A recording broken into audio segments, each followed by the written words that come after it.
welcome on the podcast. Thank you very much for inviting me.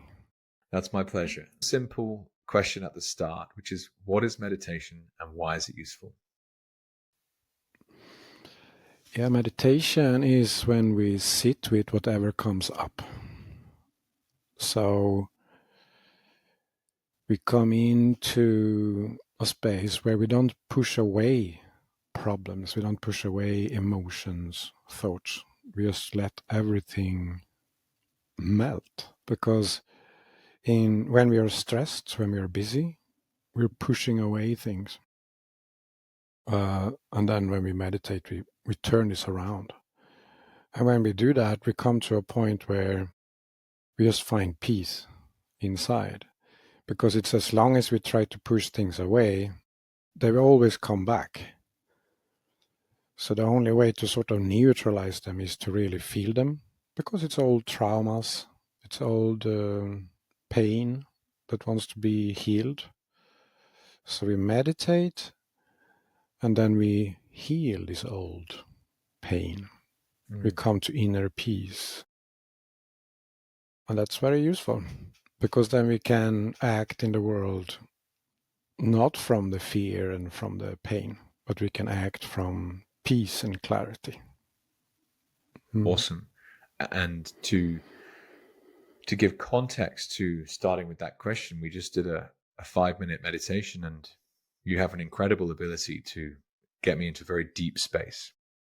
And I've had a busy day running around. It's now 8:00 at night, and even just to the final minutes before clicking record, it's like trying to get my daughters to sleep, and I feel completely different after just a short time meditating together. And so for you, like, why did you start investigating meditation, and what are some of the benefits you felt from it personally? Yeah, I tried the mainstream route of success, external wealth. And funnily enough, I made it very quickly. Already at the age of 20, I made it to this stage where I felt I was successful and I had money. So then it's like, okay, I tried this thing that everyone tries to do, like on television. This is what everyone talks about, that this is what you should do. You should have success, you should have money. But when you come to this point of achieving this external success, then it's like no other place to go than, if I want to really be happy, then I have to go inside. So yeah, that's what I did about 25 years ago. Started going inside. And you teed me up nicely there with the next question. So what do you mean by going inside? Yeah. Good question. Let me see what comes up here. Inside. Yes, so we do have these senses. We have external senses, and every external sense has an internal sense. So it's inner seeing, inner hearing, inner feeling, inner touch. And when we start meditating, we activate these inner senses. So it's actually become sort of a place or a world where there are beings, there are places. So we start living in this. We have external reality with our external senses, and we have the inner reality with our inner senses. So it becomes a place for us to explore, to learn things like this. And so, Sam, 25 years ago, you'd reached a point where you're like, what does success even mean? Essentially, you'd kicked the goal that you wanted to kick at an earlier age than I think you expected. And so how did you then start actually actioning this idea of going inside or looking inwards? was there places that you had to go, or people that you had to meet, or information that you had to find?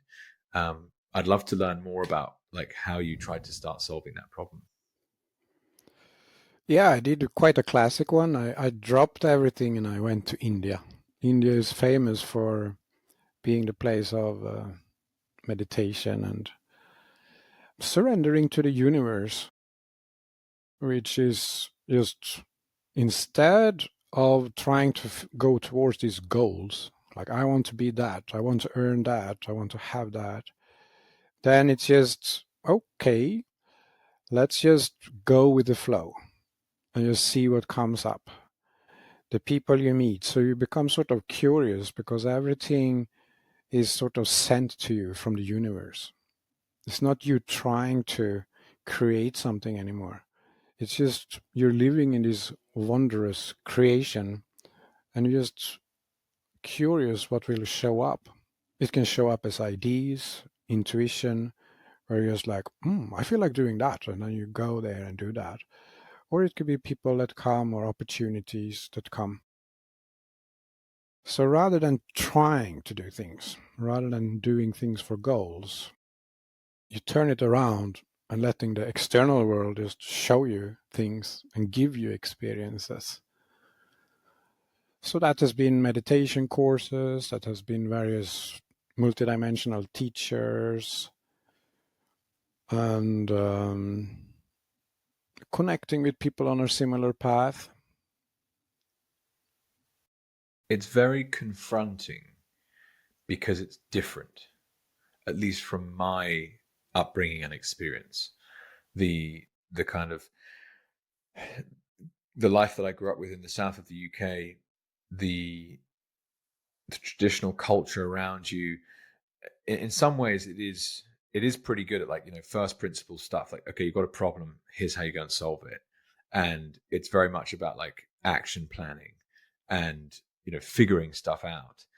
But to say that you can live your life in a more optimal way by just allowing things to unfold is kind of the complete opposite of that. So it's very confronting in that sense. Have you found that was an experience you had as well, like having to get past that? And what are some of the benefits if you do? It's almost like an operating system change, and you could upgrade to a different way of thinking. How has that felt? Oh, it's been an ongoing process. It's sort of every turn. It's still a challenge to continue to surrender because you find these levels, where you're like comfortable, and then you keep on allowing that to crumble for something new and even better to come out. So it's a lifestyle of enjoying what you have as long as you have it, but you don't hold on to it. Because when you hold on to it, it's sort of starts becoming dark, controlled. So it's a continuous journey of allowing magical things to come and not holding on to them. So when they go, it's like, okay, now they go.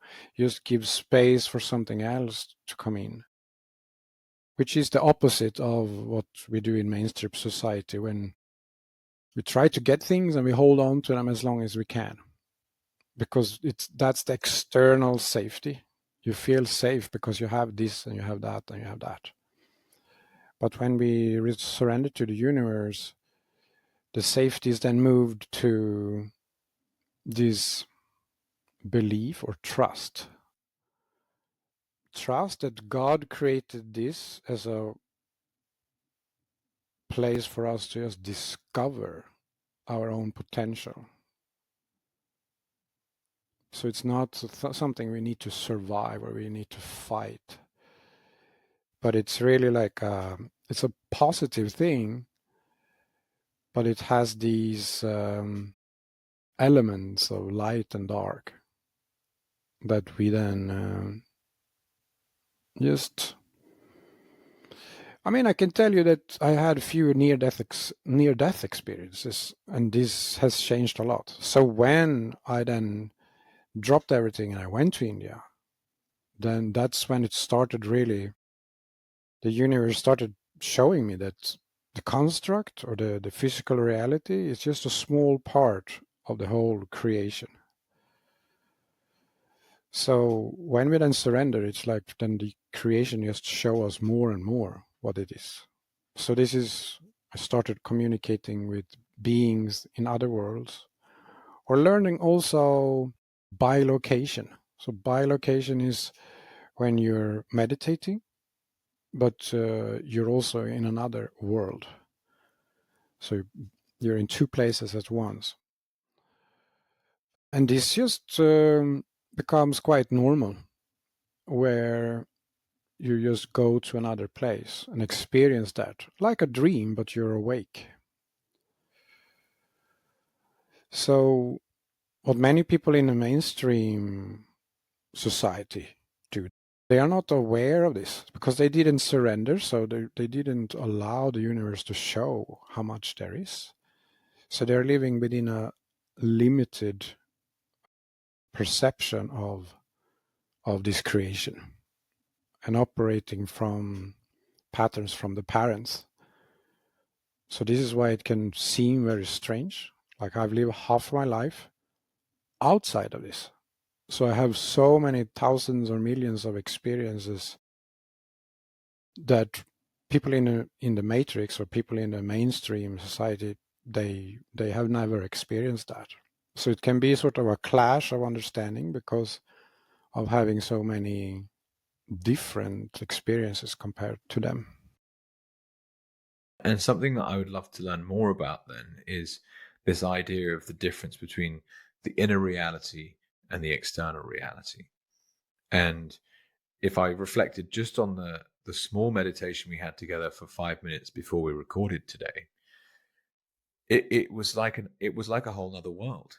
Essentially, you're able to just shut down, close out the external, and focus inside, and that is still a form of reality. How do you think that through, the difference between internal and external reality? And I assume that is then the connection you've made to the bilocation. It's like, okay, with that ability, you can then be in two places at once. And that would blow 99% of people's minds to even think about as a concept, right? But please teach us more. Yes. Yes, bilocation is sort of that you're in the external reality and the internal reality at the same time, and you're able to operate in both of these realities. But this takes a lot of time, a lot of training to do this. It was very confusing for me for a long time, and it felt like a punishment, that God punished me with this, that I was going to these other worlds, because I didn't get really, I couldn't explain it so well. So people thought I was strange. So it felt, oh, why do I keep on going to these other worlds all the time? But then it became like a superpower when I finally figured out how to navigate both the inner world and the outer world, because they are connected. And the inner world is like a blueprint world for the external reality. So the inner world is where all the programming is, and then the outer world is where we play out the programming. So the external world is like a simulation where we're just playing out the different patterns that we have in our blueprint. So then learning how to navigate the blueprint reality started shifting my external life radically. So, and that goes together with, in the external world, I stopped going for goals. I stopped trying to achieve wealth and fame and so on. So instead, I just leveraged the blueprint reality, because then I could tune the different fields of my external reality. And then in my external reality, I would just experience better and better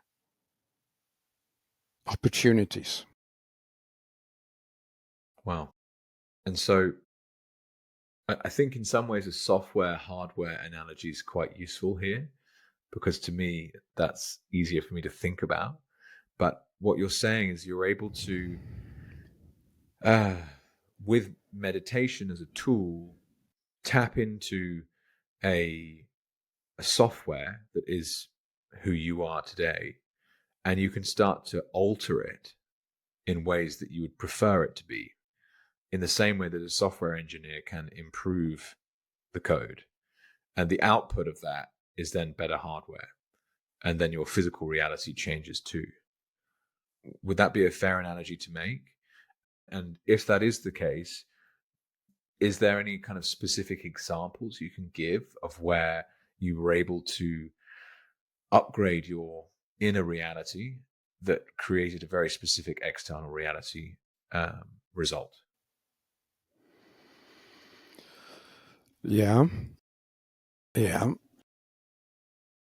So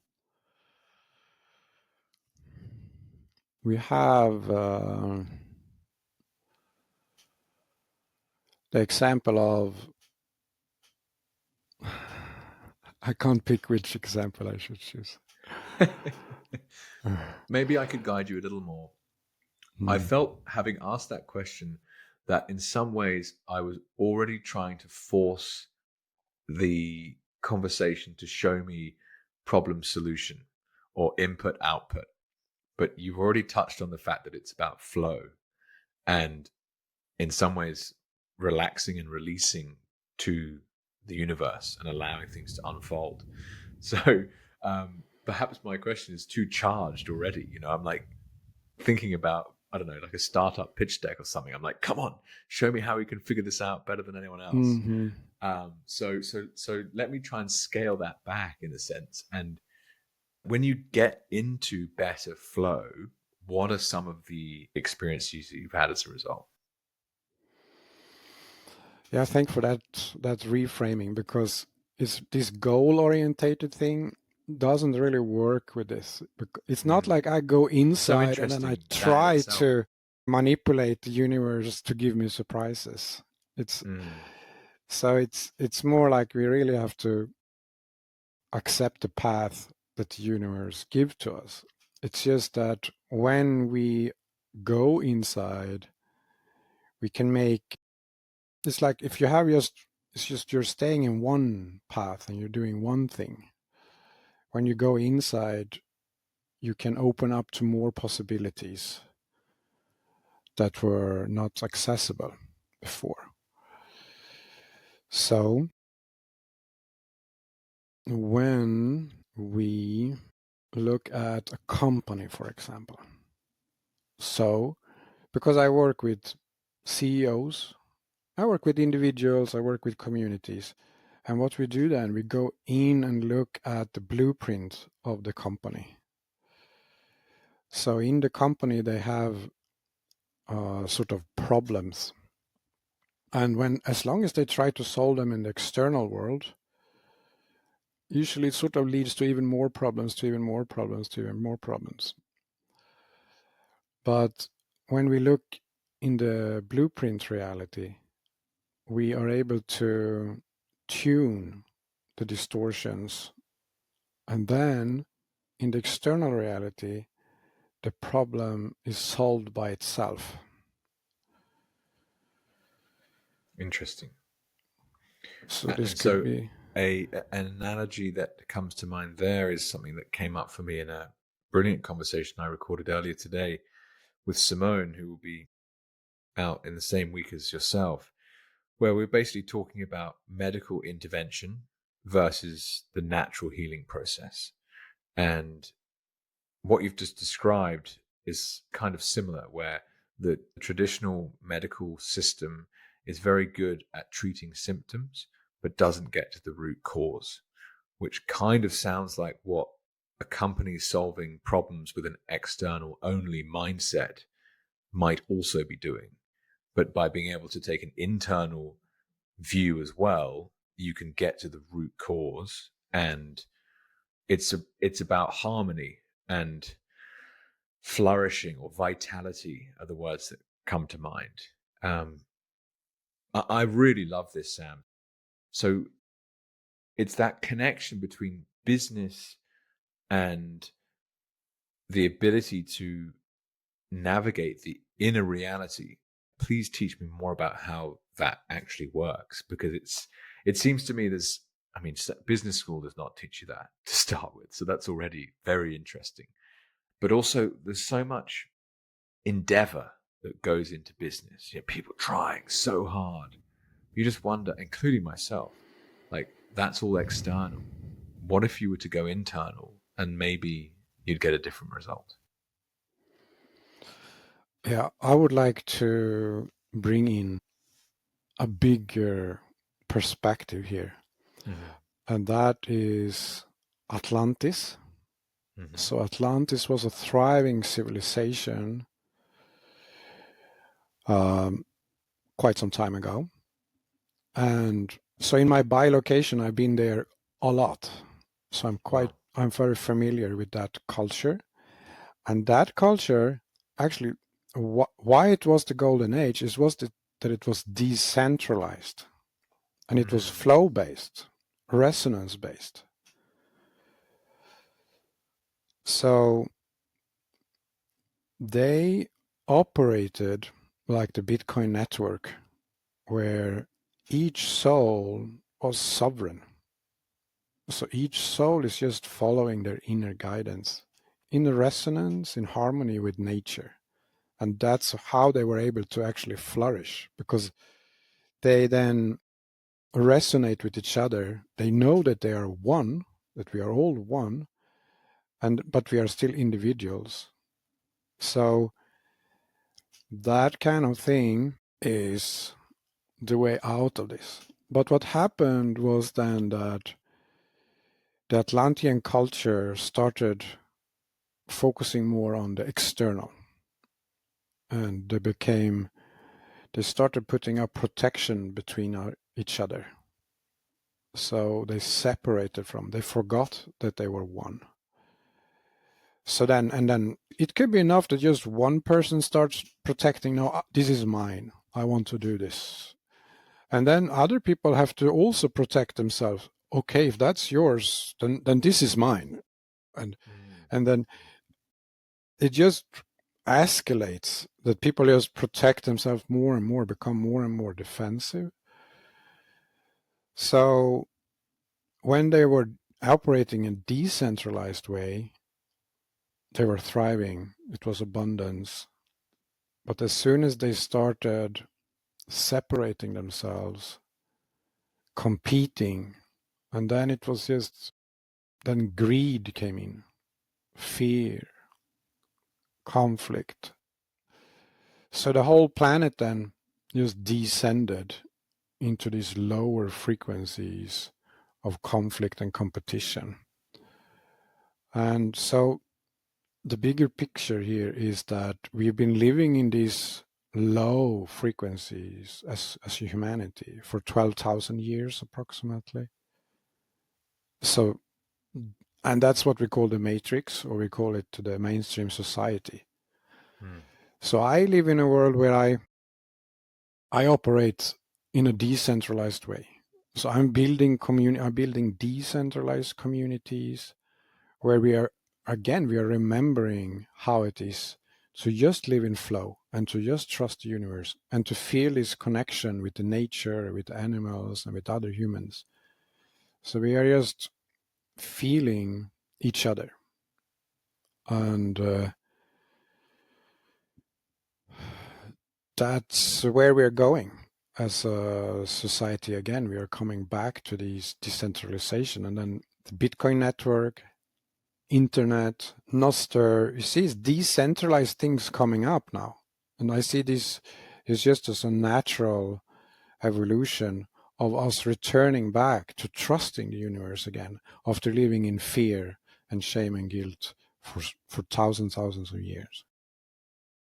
Wow. I can't move past Atlantis. So when you say you have experienced bilocation and you've had the opportunity to go to Atlantis many times before, what did that feel like? And who did you meet when you were there? And like, was Atlantis a civilization here on planet Earth or on another planet entirely?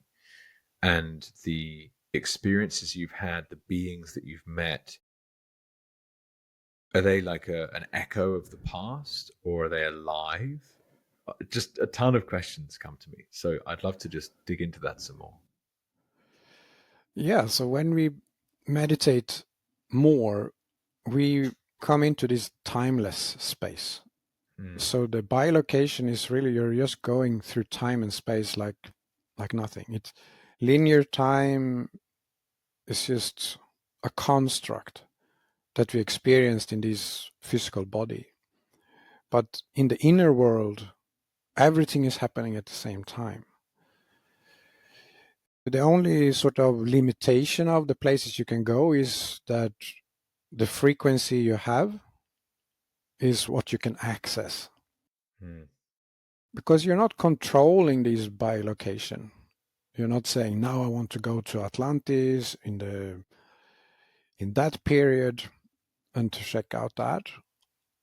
But it's more that you're guided, or universe is just sort of, oh, now we think you should go there, I guess they say. And I'm just shown different things, like snapshots of various cultures and various times. So I was guided then through learning about the whole Atlantean timeline. So I learned about the different ages within the Atlantean period.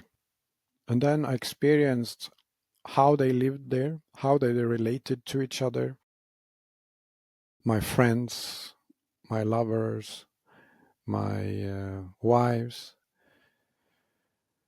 And I mean, yeah, I'm a little bit embarrassed, but many times I'm the king there. But it's like, because everyone is a king there, you can say, because it's decentralized. It's really about finding your inner king. And when it is a decentralized environment, everyone is free to explore their own inner king. So you have like an inner kingdom that is just materialized then. In Atlantis, it was very easy to materialize this. So you had the queen and everything that you want in a kingdom. And then you were very good friends with other kings. It was no war. Yes. But true sovereignty implies you answer to no one. And so the idea that anyone else could be your leader doesn't make sense.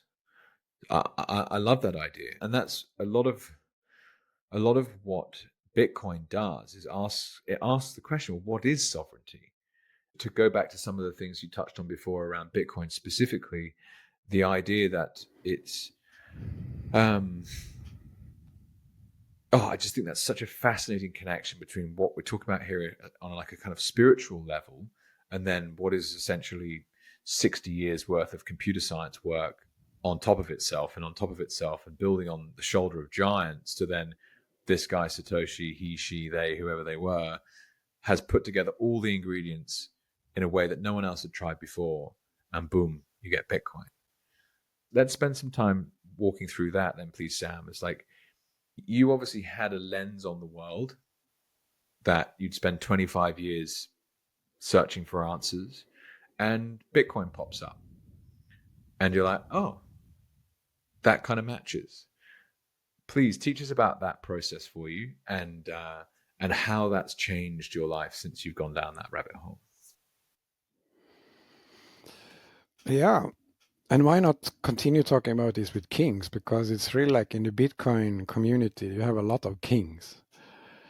It's because they are sovereign, like they have their own Bitcoin, they can do anything, they can live anywhere. The people that came in early, I mean. So it's really this freedom to be yourself and do what you love. Now, many of the Bitcoin kings are still stuck in fear patterns and doing things to get external validation and things like this. But the core of this Bitcoin network and the people around it is that they are able to create their own reality. And to do that in a way with love. I think this is sort of the goal, and this is so the Bitcoiners are able to live in any way they want to. Now, we are now still in the transition period where many of them use this power to just fulfill old traumas, to live out old traumas. But as we move on, and as we clear ourselves, we go inward, we start meditating, we will just be able to express our true selves. So, coming from Atlantis and going in now to the 12,000 years of dark ages, and here comes Bitcoin, helping us to break free from the financial fear that has been the blanket over the whole civilization. So everyone on the planet have been like just surviving because of lack of money for thousands of years.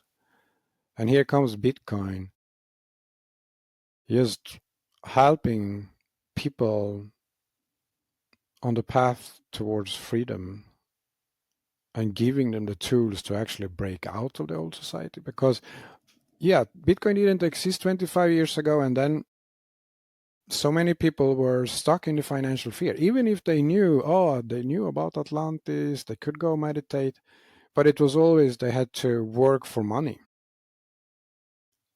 which is then blocking the flow. And it's a negative spiral. When you work for money, you work for fear, you produce more fear. It's just financial fear. If you believe in it, you create it, and you stumble upon this more and more lack and fear. So to actually step out of it and start taking actions that come not from fear, but they come from purpose, or they come from just pure inspiration from source. I was going to say intuition. Yeah. Intuition. So that's maybe some of my thoughts about that. Oh, it's I never brilliant, even Sam. thought about this in this way. No, I'm no, just improvising. it's brilliant, and that's what these podcasts are all about. Like I really think of them as it's like the campfire of old on steroids. In that, we would pass wisdom from one generation to the next, sat around a campfire in a cave for a long time, and now we can have conversations that, in theory, millions of people can watch for basically zero cost, except for their time. My podcast journey is very early at this stage, and so this won't reach millions of people, but the concept is clear. And what I love is it's all organic. I don't script these conversations. I get the chance to ask people, cool questions. And so there's so many more things I would like to ask about, and that was a brilliant answer. Thank you. The idea of blocking flow when you have to work for money, like what I think I heard the other day that I'm going to butcher these statistics. The average American family has got no more than $1,000 to spend on a health emergency. And most Americans don't have more than $600 savings. So just taking the US economy very specifically, the average American citizen is working paycheck to paycheck every month. So they're getting blocked from their flow every single minute of every day. What does a world look like when there's no fear for money and that flow is unleashed? Yeah.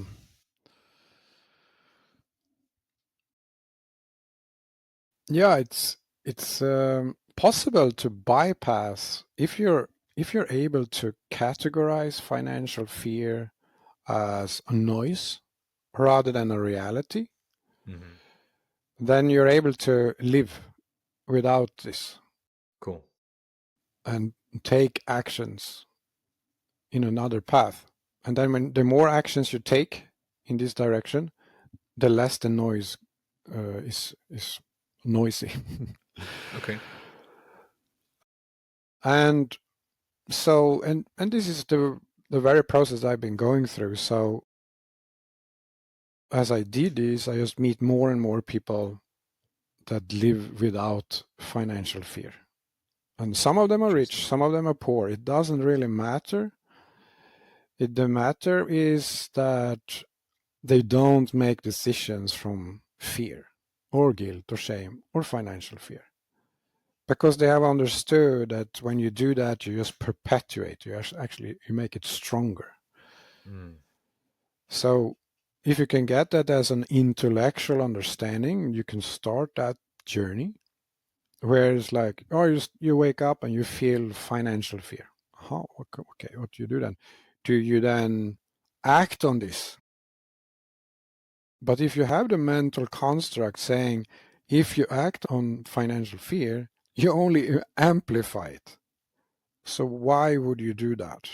Why would you amplify? Because then the next day you will have even more, and it doesn't matter how many millions you have on the bank, because it's a field. It's a financial fear field, and it's about learning how to understand that field and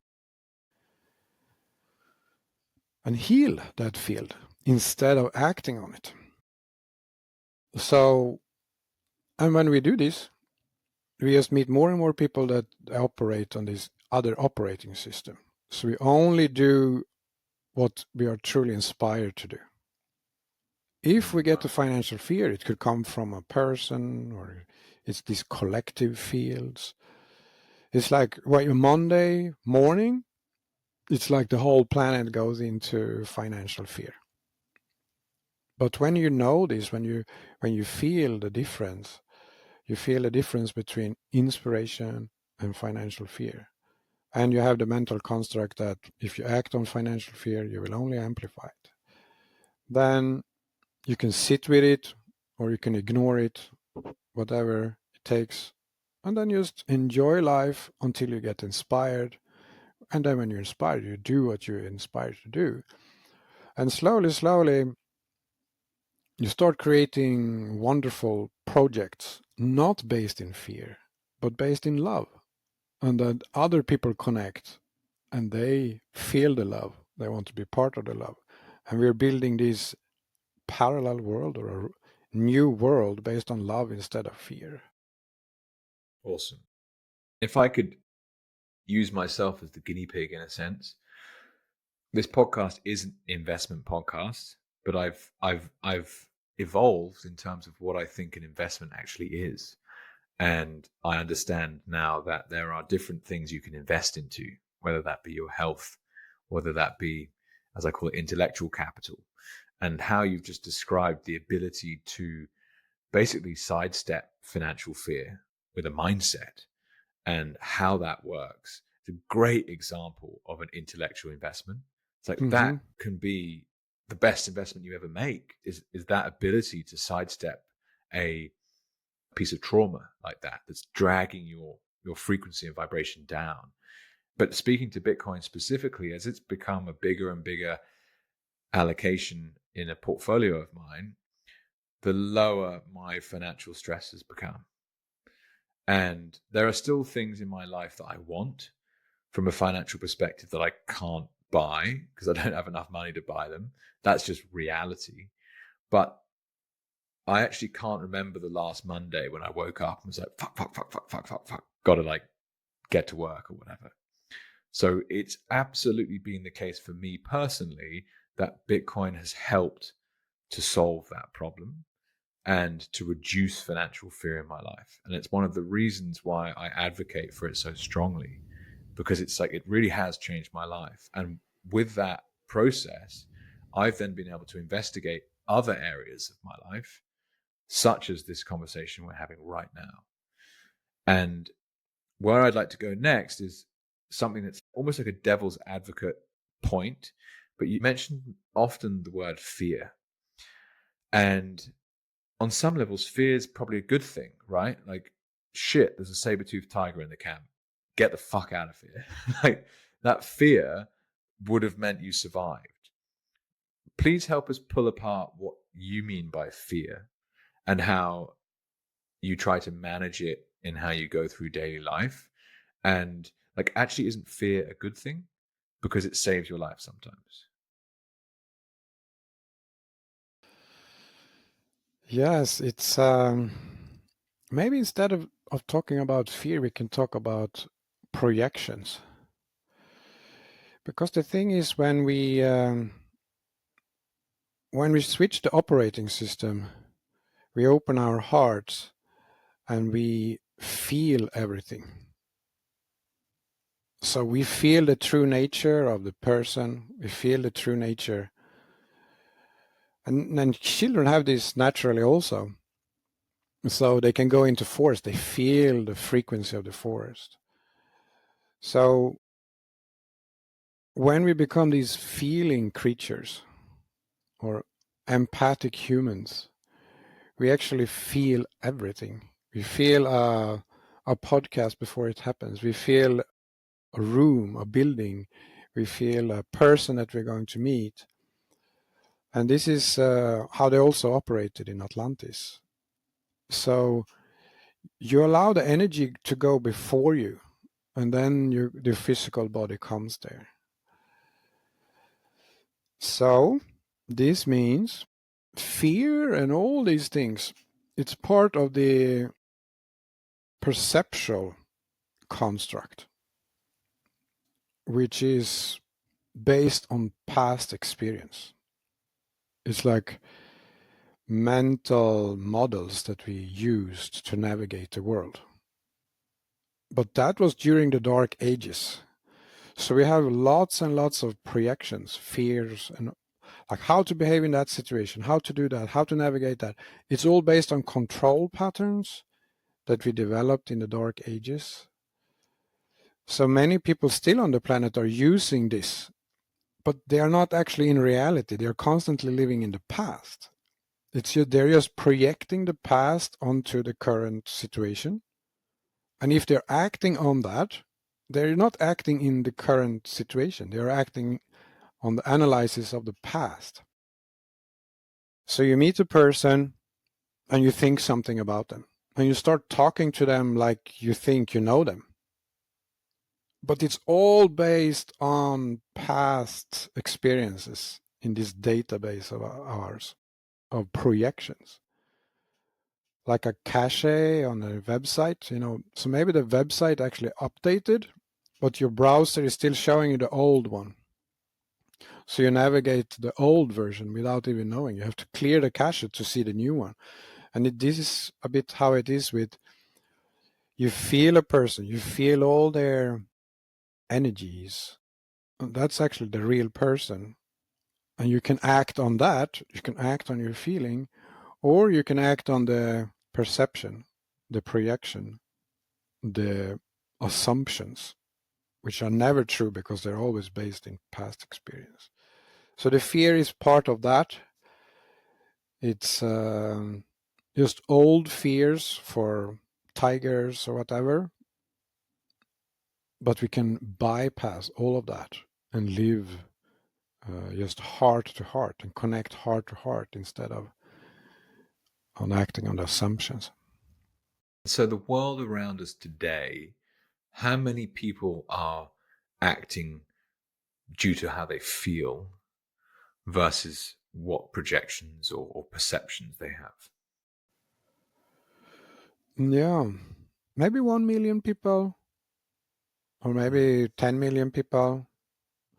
It's difficult to know. I mean, many of them write books. Many of them are spiritual leaders. But I think it's also many, many people living just incognito, just flowing through life. Maybe they're like a gardener somewhere. So I don't know the exact statistics. Well, there probably isn't one, frankly. No one's ever got the data, but it strikes me that at least the experience you just described of being able to feel someone before you actually physically see them, and I would say I would assume a very, very small percentage of people are living with that as their reality. Indeed, today is possibly the first time I've ever heard that was even an option. But as soon as you mentioned it, I kind of knew it was true, which is really weird.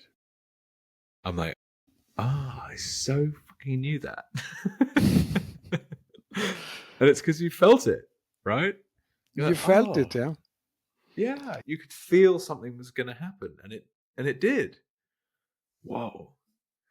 And so let's say the whole of society functions like that, and you're implying that Atlantis did function like that. What does daily life look like?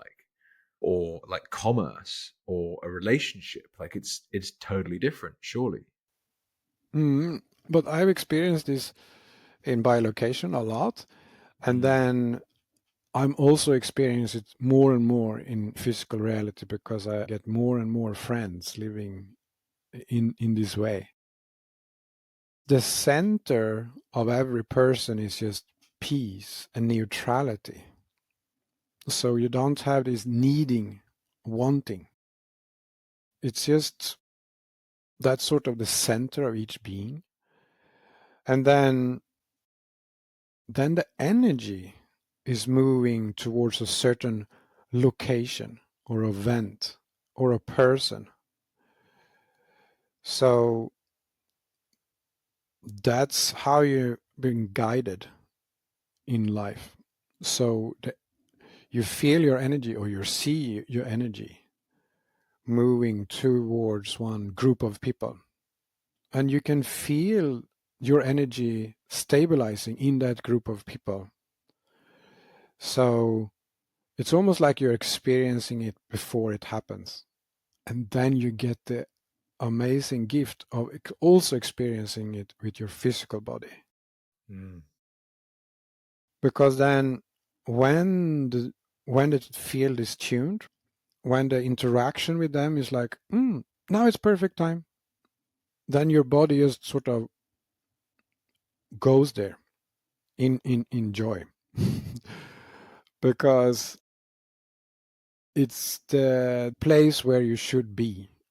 Like if you go there and if you interact with these people, you are exactly at the right time, at the right place. And you know probably from yourself, when you feel that you're in the right place at the right time, you feel like $1,000,000. Because it's just, this is where I'm supposed to be. This is what I'm supposed to do. This is when we feel one with the universe. And you want to feel one with the universe. So you just wait for the next sort of, here's a podcast. Okay. And then just waiting for the field to calibrate and, yeah, now it's good. Let's go. So I operate like this all the time, coming to this podcast and knowing when to go here. So I allow the energy to go before my physical body. It's interesting as well to reflect on what you mentioned at the very start of the conversation, Sam, about how, over the 25 years you've been working on the question of what is this inner world or this inner reality versus external reality. It's like a compounding process of I assume, a lot of trial and error, like figuring things out, and that kind of worked and that didn't work. And even in this conversation we've had today, it's been unbelievable, some of the insights that you've landed on. It's kind of like, whoa, you need a bit of time to digest it almost. Like, wow, what was that concept or this concept? And so when someone's listening to this, they're like, wow, these guys are talking about some fruity shit. Like, how do you recommend to someone to start the discovery process, to begin to perhaps incorporate, could I call these philosophies or life operating systems? I wouldn't even quite know how to describe it, but how do you begin the process of incorporating this stuff into your life? What's the best advice you might give someone to start the journey? Yeah, if you think that this sounds interesting, it's like it's a life experience that you can't get in the Matrix. It's where the whole world becomes aligned. I mean, I can be out walking and a portal just opens up in the forest, and I'm invited into this multidimensional city. So for a normal person, it would just be a forest. But you see, it's like the whole world is magical, and it has these portals and hidden treasures everywhere. And if you're interested in expanding your life experience in this direction, then it's important to understand that your current life situation is just a house of mirrors. So everyone around you is just mirroring your own traumas. So you're trapped in your external reality is just shown to you through all the interactions and everything that happens. Like Truman Show. So to poke a hole in this, because I understand it can be very difficult to start with meditation, and it might take like 10 years to do it on your own. So what if you want to step out of this echo chamber or house of mirrors? You need someone that has already stepped out of it. They can help you to navigate, because you need to clear all of those things, all of the things in the house of mirrors. So I think that's probably from today, if I look at what's the most effective way, it's not meditation by yourself, because it's too difficult. It's you need someone else to give this higher frequency. So just find someone that you're attracted to, someone that you think is nice, and then your frequency will start changing, and then your house of mirrors will start changing. Yeah, I think that's what I've answered today. If I may, one final question, which ties back into what you just suggested, but this idea that a certain frequency enables access to another life, another world, or different data sets or bits of information. And so how you just described about, like, maybe find someone nearby who you get attracted to that helps to raise your vibration, like, why is it the case that then opens up all these other opportunities?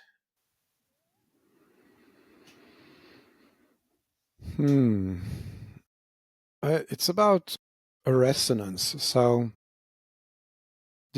a person with a higher frequency is allowing you to, because like in my field, I don't have fears. Like I live without fears. Okay. So every now and That then is already very compelling, right? Like, Whoa. I mean, that sounds cool. How do I do that?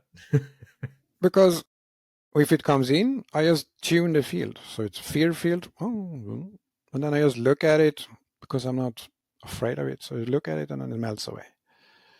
So like dissolves almost with your attention. Interesting. Yeah. But if we identify with it, we amplify it. But I do the opposite. A fear comes in, I just look at it. And then melts away. So then I can then do this for another person. So this person then is experiencing himself without fears. Maybe a little bit what you did in the beginning, what we did. So it's like, so, and that's a purer version. That's a high frequency version of yourself. So it's like just melting away the fears, and you experience how it is to be your true self, or a closer version to your true self. And then that person is able to experience that. It's possible to feel like this. If I don't have fears, I actually want to do this instead. So it's like a person of a higher frequency is able to pull up a person to a similar frequency. And then this person experiences this. And then you go away, it goes down again. And then you come up and you go up again. And so it's like a future version of yourself. So when you step up, it becomes part of you. Like, oh, this is how it feels. This is your future version, and you get used to it. And every time you get used to it, it becomes more and more of a reality. So then you sort of stop going down and you stay up here. Normalizes. Cool. Wow. Well, Sam, thank you. I'll have to listen back to so many things that you mentioned. It was fascinating learning from you. Thank you very much for your time today. If someone wants to reach out and get in touch with you, what's the best way they can do that? Yeah, my website, flowsam.com. It's probably good. Okay, cool. And we'll make sure to link that in the show notes as well. Well, Sam, thank you so much for your time today. Really appreciate it. No, thank you for inviting me. Nice to speak to you. My pleasure.